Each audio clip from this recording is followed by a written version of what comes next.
Hi, Jim Kruzan here, and welcome to this quarter's Capital Market Review. Before we get into the numbers for the third quarter, let's just take a step back at the second quarter. Leaving the second quarter, the market, the economy was doing great. It looked like COVID was on the run, case counts were down, and we were looking forward to a strong recovery. And we saw that in a lot of the economic numbers as well as the market numbers. And then the third quarter came, and we realized that it was going to be a much bumpier ride.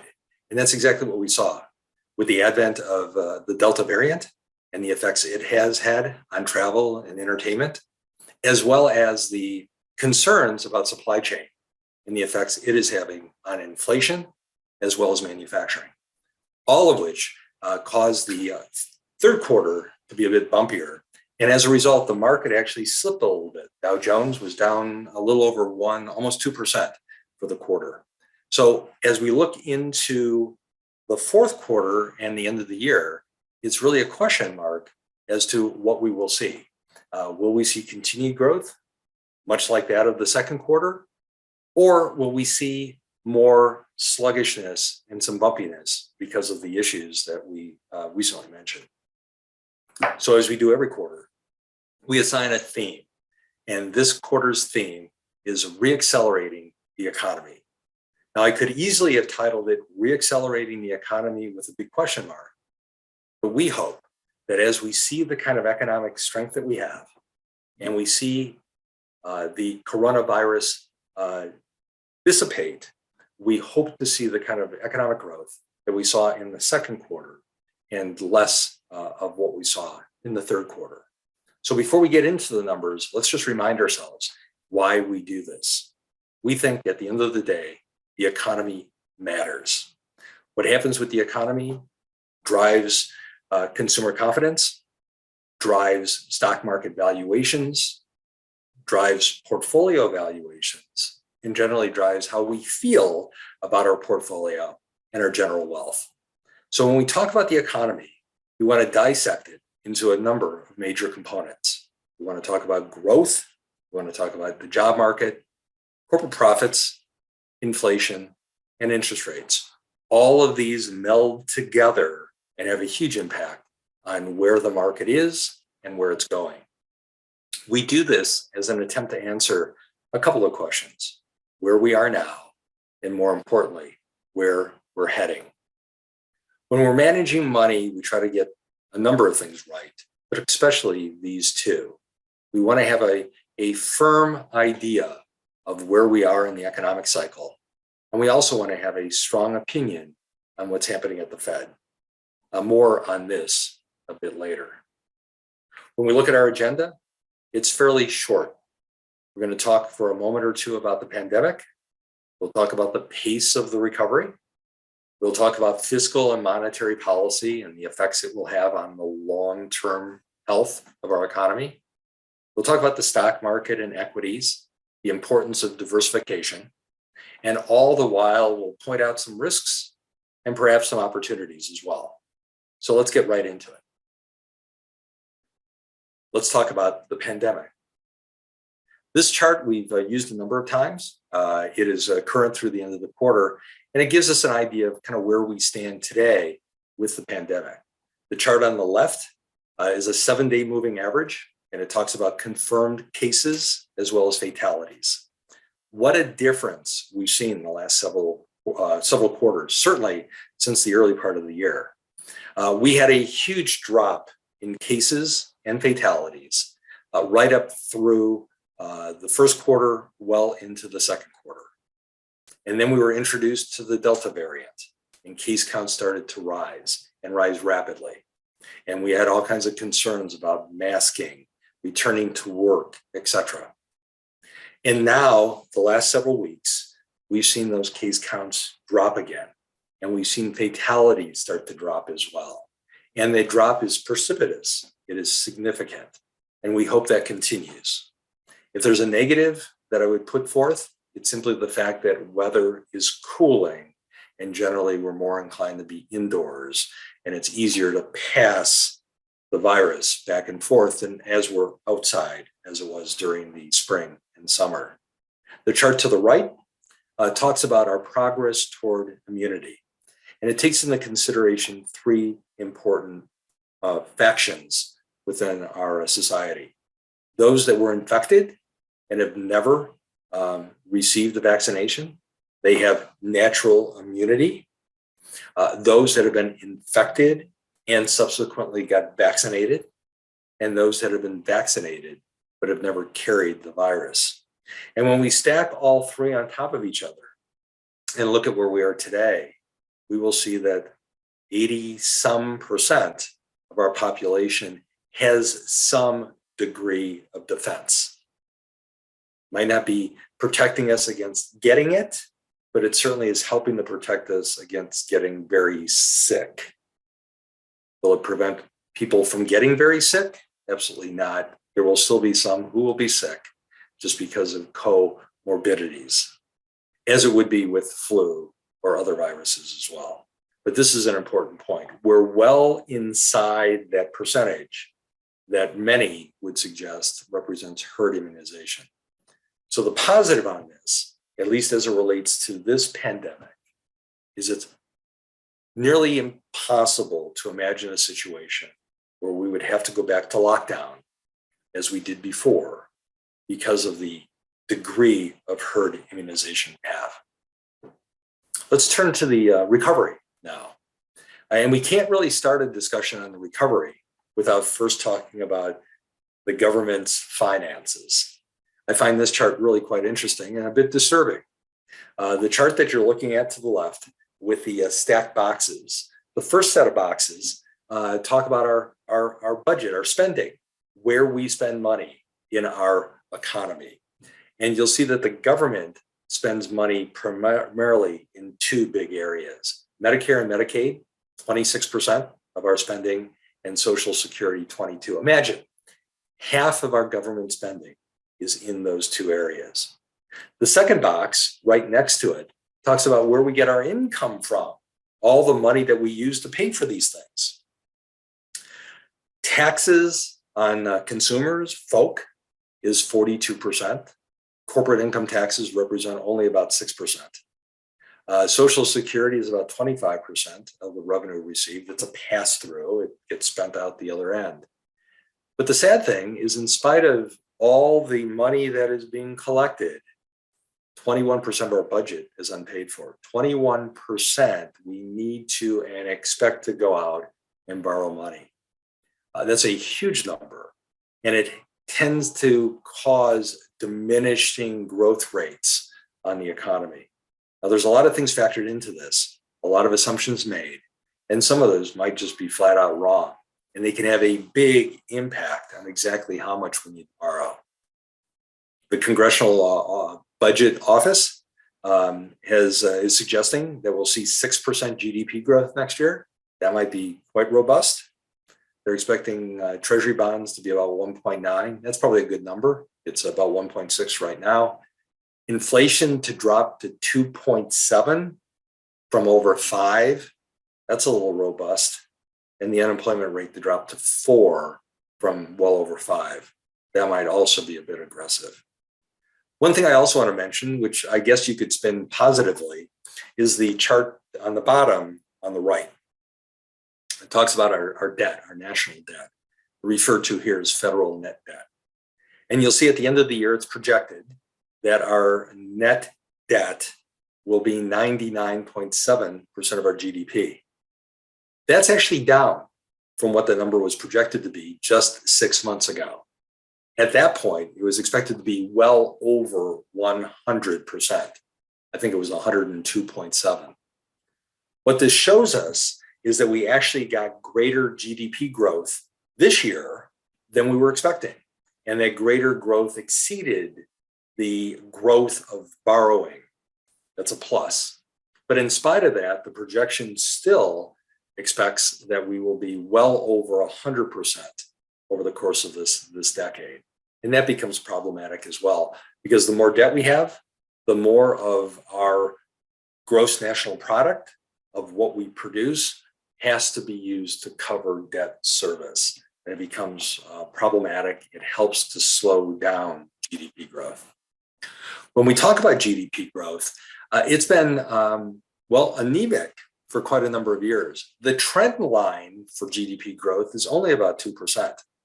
And the gray line that you see in front of you shows a big drop in '07. That's the financial crisis. GDP dropped by about 4%, the largest drop since the Great Depression. The drop that we saw because of COVID was 8 to 10%. And you can see it's every bit twice as much. But look at the recovery, very powerful. To the point where today we've recovered all of the productivity that we lost, all the GDP that we lost during the pandemic. But we're still not back to that 2% trend line. The other thing of interest is since the financial crisis, right up to the pandemic, we enjoyed one of the longest bull markets we've had in history. And yet, our GDP growth rate was certainly somewhat anemic, tracking below the 2% number. So hopefully, we can get that growing a bit and somewhat above 2%. That will also help with reducing this excess growth of government through borrowing, et cetera. When we look at unemployment and wages, a couple of interesting things there. Obviously, when COVID hit, in just a 2-month period, there were 22 million people unemployed. That number spiked to almost 15%. Today, it's just over 5. So we've recaptured about 2/3 of those unemployed. 5 is still a fairly high number. It's also a number that's going to be more difficult to shrink. The easier numbers were before. It was easier to reduce that. Right now, we're seeing some stresses in the labor market, particularly when you look at labor growth or wage growth rates, which are exceeding 4% year over year. That's a big, big number. It's almost 5%, frankly.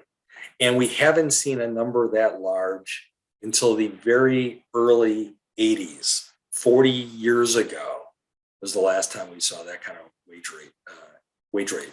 So what that's telling me, it's not an issue of jobs not being available and not an issue of people not being able to get jobs. There are plenty of jobs available.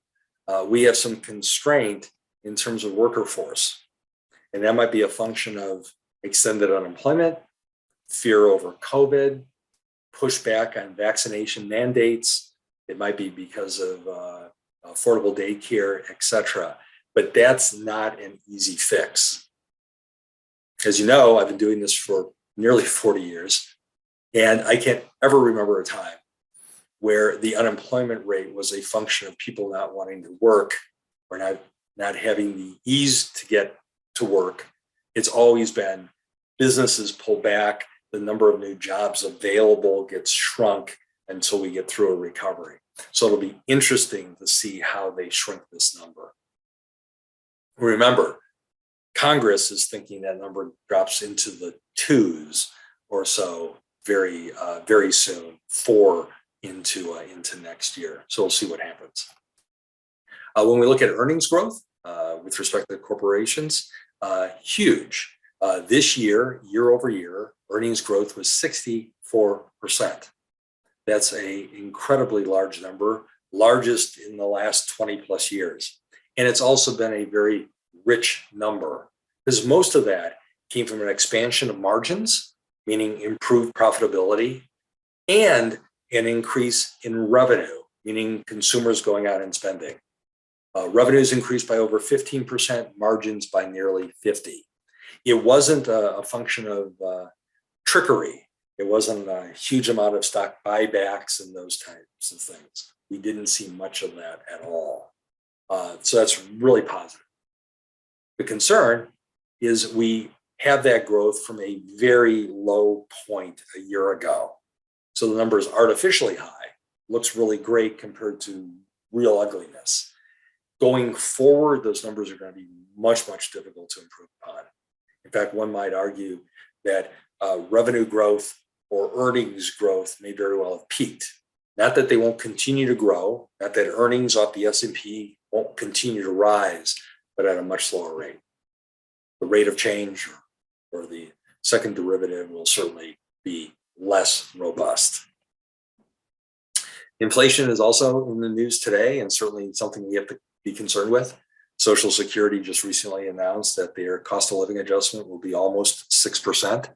First time that's happened in a long, long time.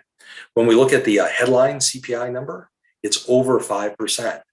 When we look at the headline PCE deflator, which by the way is the thing that the Fed looks at, it's 4.3%. And effectively, it's over twice the targeted rate for the Federal Reserve. So we know there's quite a bit of inflation pressure, looks a bit less than transitory.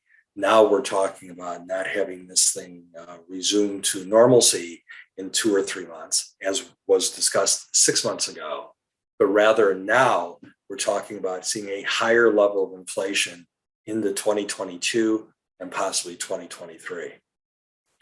That becomes a problem that puts a lot of pressure on the Fed to do something with interest rates, which creates headwinds for market valuations and such. Let's turn to fiscal and monetary policy for a second. This chart, which is kind of funky looking, shows Fed fund rate expectations over many years. The busyness at the far end of the chart is what we really want to talk about today. And while you can't see it on this chart alone, it does show a dramatic change from what the chart looked like just several months ago, 6 months ago, in fact. The dots that you see are plots of future interest rate moves, both those from the Fed, the Federal Open Market Committee, as well as market expectation based on current yield curve and bond pricing. And what you'll see is a fairly sizable slope, very positive, very uplifting, which means a dramatic increase in interest rates. That slope was much flatter just simply 6 months ago. That slope 6 months ago indicated really a very low probability of rate increases in 2022. Now we're looking at the possibility of 2 in 2022, starting sometime mid-year or third quarter. The other thing that could become a problem is the difference in expectation. Both the FOMC, which by the way is the Fed bank president's expectations of where interest rates are based on what they see in terms of business activity in their local markets. That's the blue line, the dots. And then the brown line, the dots, indicates the market's expectation. And clearly, the market thinks the Fed is going to move much slower than what's indicated by the dot lines. Now, the concern I have is if the Fed did move more aggressively, if inflation became a greater problem and they feel they're behind the 8 ball, then the market isn't prepared for that, and you might see some disruption. So bonds could be a bit more volatile as a result of that. It's also one of the reasons that many of our IRA accounts, those actively managed, we're running a much lower percentage of bonds and a much greater percentage of cash for the very same reason. This talks about interest rates and inflation. And you'll see that the blue line, which is interest rates, peaked 40 years ago, September 30th, 1981. Interest rates were 15.8%. That's the 10-year bond. This September, it was 1.52. At the beginning of the year, it was actually 0.9 and has since come up. In fact, earlier this summer, it moved to 1.7 and then came back down. And you can kind of see that reflected in the blue line. But the really important thing here is not the nominal yield, what the 10-year is paying, but how it affects purchasing power or real yield, which is sizably negative, as you'll see by the gray line, down 2.5%. And you'll see that that level, negative 2.5, we haven't seen in multiple decades. You'd have to go back to 1980 or 1979 to see a print like that. So there's been a whole generation, 40 years, where we haven't seen that type of inflation pressure. So to keep it really simple, what that means is somebody today who goes out and buys a 10-year bond at 1.5% a year, which will pay them every single year like clockwork, and they'll get their principal back at the end, is effectively losing 2.5% a year to real purchasing power because inflation is tracking closer to 4. That's a problem. It sneaks up on you. And at the end of 10 years, you realize that you've lost almost a third of your purchasing power at simply a 2.5% drop per year compounded. So more than likely, interest rates go up to fix this problem, because that's exactly what happened the last time this happened 40 years ago. Let's look at market valuations. At the end of this gray line, you'll see valuations are hooking down. Right now, S&P 500 earnings have a PE of over 20 times earnings. People are paying $20 or more for every dollar of earnings. The good news is that's down from where it was just several months ago. It was even higher. It was over 22%. The reason? Corporate earnings have been stronger than expected. PE, P over E. If the E grows, the ratio drops, and that's what we're seeing. As good as that is, the bad news, or the thing we have to consider, is that currently PE is still a full standard deviation higher than the norm, which is more like 16.7 over a 25-year period.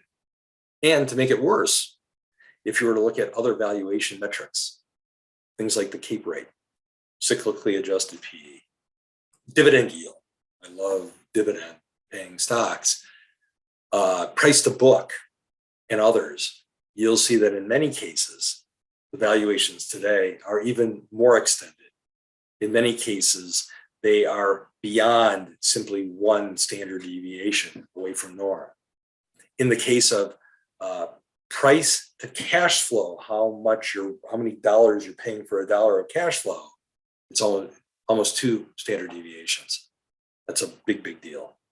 It's high valuation. Not saying that everything crashes and burns tomorrow, but generally markets have a way of self-correcting. And at some point, we'll see this come back the other way. Why do I think valuations are as high as they are? It's probably because the earnings yield is still very attractive. Earnings yield spread is the PE upside down, and you subtract from it a investment grade yield. If it's positive, if there's some money percentage dollar amount left, it favors stocks. If it's negative, it doesn't favor stocks. And to date, because interest rates are still quite low and earnings are still quite high, that spread is about 70 basis points. That spread is about 0.7 of a standard deviation under the norm. So low interest rates are allowing P's to prop up.